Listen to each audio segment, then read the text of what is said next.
पति पत्नी और वो शिक्षाप्रद कहानी। पति अभी नहा ही रहा था कि तभी फ़ोन पर मैसेज की टोन बजी। पत्नी मोबाइल के पास में ही खड़ी थी। उसका ध्यान फ़ोन की तरफ गया और उसने सहज ही फ़ोन उठाकर मैसेज पढ़ा। उस मैसेज में लिखा था, हाय गुड मॉर्निंग डियर। किसी बेबी का मैसेज था। पत्नी सोच में पड़ जाती है कि अब यह बेबी कौन है। तब तक पति भी नहाकर बाहर आ चुका था। पत्नी उसे किसी बेबी का मैसेज आया है बताती है। पति मुस्कुरा देता है और फ़ोन उठाकर उस मैसेज का रिप्लाई करता है, hi baby how are you, और अपने काम में लग जाता है। इस रिप्लाई को पत्नी भी पढ़ती है।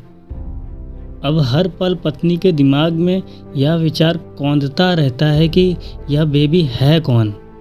शाम को पति जब घर आता है, पत्नी उससे पूछती है, यह बेबी कौन है।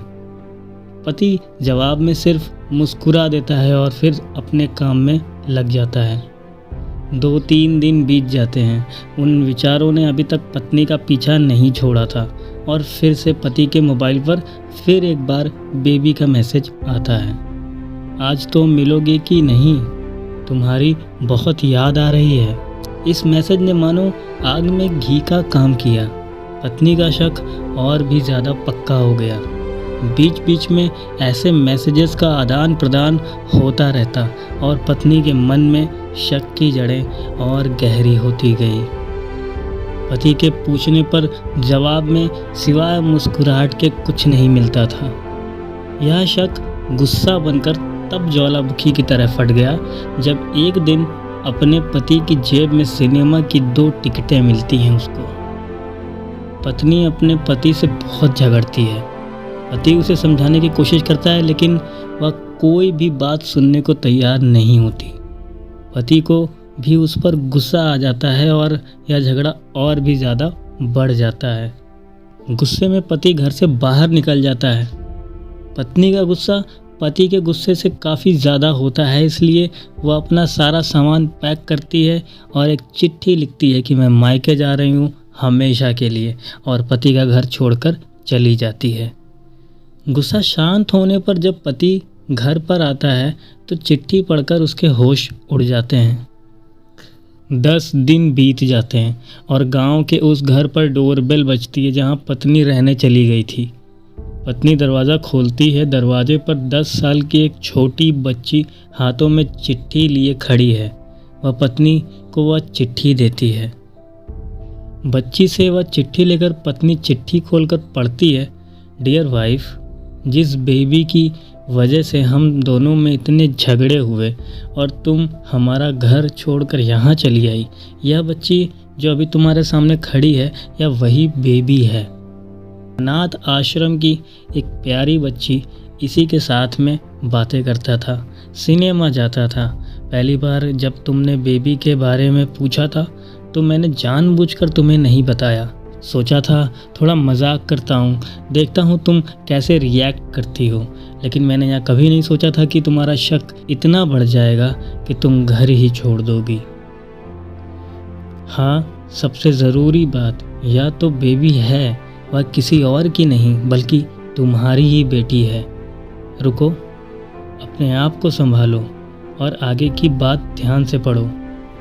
हमारी शादी के 2 साल पहले की ये बात है। तुम अपने कॉलेज के लास्ट ईयर में थी।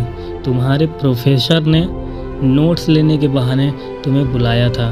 तुम्हें चाय में इन नशीली दवा खिलाकर ना करने वाला काम किया था। इसमें तुम्हारी कोई गलती नहीं थी, लेकिन कुदरत ने अपना काम किया और तुम्हारे पेट में इस बेबी को डाल दिया। काफ़ी प्रयास करने के बाद भी अबॉर्शन नहीं हुआ तो तुम्हारे घर वालों ने समाज के डर से तुम्हें 6 महीने तक घर में ही रखा। तुम्हारे पिताजी खुद एक डॉक्टर हैं, इसलिए यह बिन मांगा बच्चा बड़ी आसानी से बिना किसी को कानों कान खबर हुए इस दुनिया में आया। भविष्य में तुम्हारी शादीशुदा ज़िंदगी में कोई प्रॉब्लम ना हो, इसलिए तुम्हारे पिता ने इस बच्चे को गांव के एक अनाथ आश्रम में छोड़ दिया था। या बच्चा मतलब यही बेबी जो अभी तुम्हारे सामने खड़ी है। अगर अभी भी विश्वास नहीं हो रहा है तो इस बच्ची के गाल का वो तिल देख लो जो शायद तुमने आखिरी बार रोते हुए देखा होगा, या फिर अपने पिताजी से पूछ लो। पत्नी जल्दी से उस बच्ची को पास में लेकर उसके गालों का तिल खोजती है। उसका मन भर आता है, उसकी आंखों में आंसू आ जाते हैं, लेकिन अभी भी चिट्ठी बाकी है, इसलिए वह आगे बढ़ती है। मुझे पता है अभी भी तुम्हारे मन में सवाल उठ रहा होगा कि यह सब मुझे कैसे पता। तुम्हें बता दूं कि यह सब तुम्हारे खुद के पिता ने ही अपने मन में उठ रहे पश्चाताप को शांत करने के लिए शादी के 1 महीने पहले मुझसे मिलकर सारी बात मुझे बताई थी। उन्होंने यह भी कहा था कि अगर मैं चाहूँ तो शादी से इनकार कर सकता हूँ। मैंने तो स्वीकार किया, क्योंकि इस पूरी घटना में तुम्हारी कोई भी गलती नहीं थी और हमारी शादी हो गई। तुमने मुझे बहुत प्यार दिया, लेकिन तुम्हारे पिता से बेबी के बारे में जानने के बाद मैं उसे मिले बिना नहीं रह पाया। मैं बीच बीच में उससे मिलता था। उससे मिलना, उसके साथ समय बिताना मुझे अच्छा लगता था। कितनी प्यारी बच्ची बिना किसी गलती के क्यों सजा भुगते। बस इसलिए मैं उसे थोड़ी सी खुशी देने की कोशिश करता था। बस मुझे इतना ही कहना था। अब अगर तुम फिर से अपने घर आकर मेरे साथ रहना चाहो तब और सिर्फ तभी गैलरी में आ जाओ। तुम्हारा और सिर्फ तुम्हारा डियर पति। बिना एक क्षण की भी देरी के पत्नी दौड़कर गैलरी में पहुंचती है। उसके सामने उसका पति खड़ा था। उसके चेहरे पर मुस्कान थी और पत्नी की आंखों में आंसू। कारण कुछ भी हो, अपने दोनों के बीच में कभी भी सबको थोड़ी सी भी जगह मत दो, क्योंकि दुनिया में हर बीमारी का इलाज है, लेकिन शक नाम के बीमारी का कोई इलाज नहीं है। मन शांत रखो, जो भी मन में आए एक दूसरे को बताओ। हमारी ये छोटी सी कहानी आप लोगों को कैसी लगी, कमेंट में ज़रूर अपनी राय साझा करें, और ऐसी ही कहानियाँ सुनने के लिए इस चैनल को सब्सक्राइब करिए। मिलते हैं नई कहानी में, नए एपिसोड में। बाय।